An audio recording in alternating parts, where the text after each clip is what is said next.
भारत के 77वें स्वतंत्रता दिवस पर 15 अगस्त की सुबह प्रधानमंत्री नरेंद्र मोदी जी ने दिल्ली के लाल किले से तिरंगा फहराया और देश को संबोधित किया। हर साल 15 अगस्त को प्रधानमंत्री दिल्ली के लाल किले से तिरंगा फहराते हैं और देश को संबोधित करते हैं, लेकिन इस सम्मान को लाल किले को ही क्यों चुना गया? हेलो गाइस, मेरा नाम है निखिल पाटिल। अगर आप इस चैनल पर नए हो तो प्लीज इस चैनल को सब्सक्राइब कीजिए और इस वीडियो को लाइक कीजिए। आज इस वीडियो में हम बात करने वाले हैं कि क्यों रेड फोर्ट को ही प्रधानमंत्री के स्पीच के लिए चुना गया, रेड फोर्ट की हिस्ट्री, रेड फोर्ट के ऊपर ब्रिटिश राज का स्टैंपिंग लगना, coopting Delhi symbolic authority, how reclaiming the Red Fort become the reclaiming the India and how did the Red Fort become a symbol of national pride. पिछले कुछ वर्षों में लाल किला इंडिपेंडेंस डे सेलिब्रेशन का एक अभिन्न अंग बन गया है, जो अक्सर देश और सत्ता के मूड को दर्शाता है। जवाहरलाल नेहरू ने पहले इस परंपरा की शुरुआत 1947 में की थी। हालांकि उनका संबोधन सत्ता सौंपे जाने के एक दिन बाद 16 अगस्त को हुआ था। अपने भाषण ट्रिस्ट विद डेस्टिनी में उन्होंने यादगार तौर पर भारत का प्रथम सेवक बताया था। तब से हर इंडिपेंडेंस डे पर भारत के प्रधानमंत्री लाल किले से देश को संबोधित करते हैं और ये एक परंपरा बन गई। लेकिन इस ऑनर के लिए रेड फोर्ट को ही क्यों चुना गया? चैप्टर 1, दिल्ली की हिस्ट्री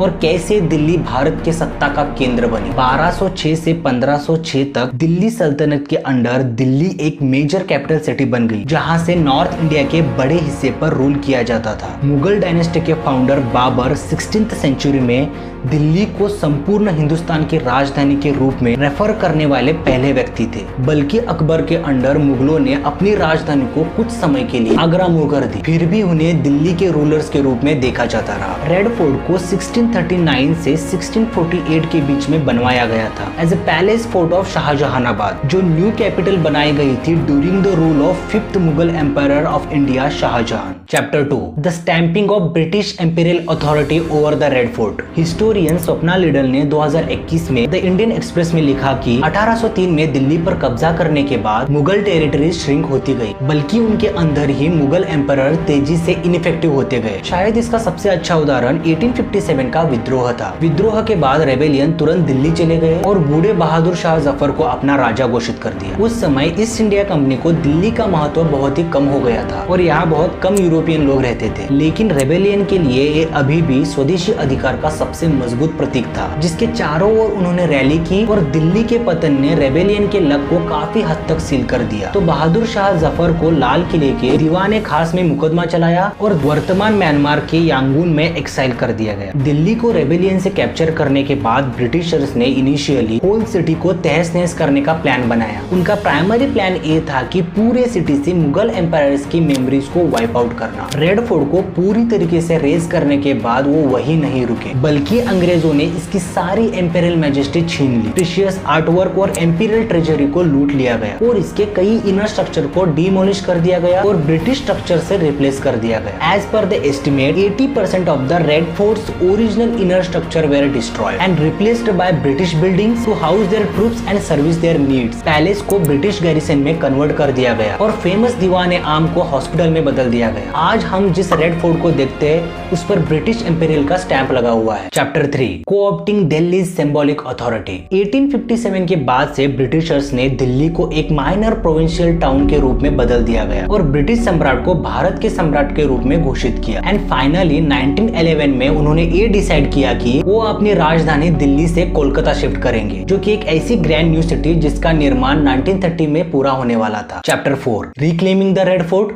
रिक्लेमिंग इंडिया। इंडिपेंडेंस के पहले के वर्षों में रेड फोर्ट पब्लिक कॉन्शियसनेस में आगे आया। 1911 में अंग्रेजों ने लाल किले को रॉयल सिंबल के रूप में बदलने के लिए कई अन्य प्रयास किए। इससे भारतीयों में आक्रोश फैलता गया और ऐसे ही दर साल बढ़ते गए। जब 1940 के दशक में सुभाष चंद्र बोस ने चलो दिल्ली का आह्वान किया और कहा, हमारा काम तब तक पूरा नहीं होगा जब तक हम लाल किले में ब्रिटिश साम्राज्य के कब्रिस्तान पर विजय परेड नहीं करते। सुभाष चंद्र बोस के नेतृत्व के अंडर इंडियन नेशनल आर्मी, जिसमें जापान द्वारा पकड़े गए इंडियन पोस्ट और सिविलियन वॉलंटियर्स शामिल थे, उन्होंने 1943 में बर्मी सीमा से भारत में एंटर करने का प्रयास किया था। लेकिन ये प्लान फेल हो गया था क्योंकि सुभाष चंद्र बोस की एक प्लेन क्रैश में मौत हो जाती है। अगर आपको सुभाष चंद्र बोस के डेथ की मिस्ट्री के बारे में जानना है तो इसके ऊपर मैंने एक डिटेल में वीडियो बनाई है, आप वो जाके देख सकते हो। उसका लिंक मैंने डिस्क्रिप्शन में दे दिया है। नेक्स्ट 1945 से 1946 के बीच में सभी सीनियर ऑफिसर के ऊपर राजद्रोह का मुकदमा चला दिया जाता है। जाता है। लाल किले पर बहुत सारे हाईली पब्लिसाइज्ड ट्रायल के बाद इसके रिजल्ट में इंडियन नेशनल आर्मी के प्रति लोगों के मन में सिंपैथी बढ़ती है, while also fueling nationalist sentiments against the British. As a result, Red Fort became firmly established as a symbol of power and resistance in the minds of the Indian public. Chapter 5.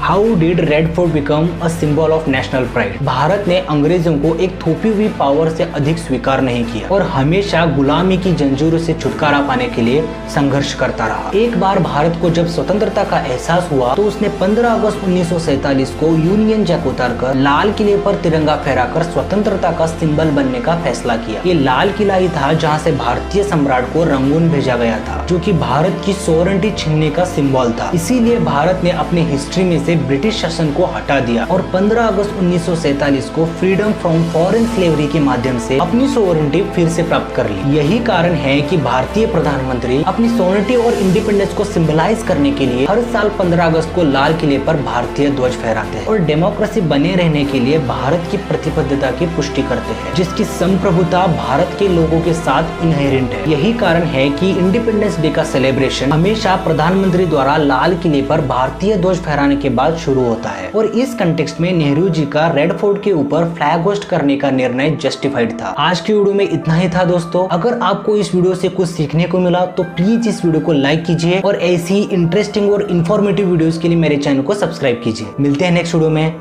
जय हिंद।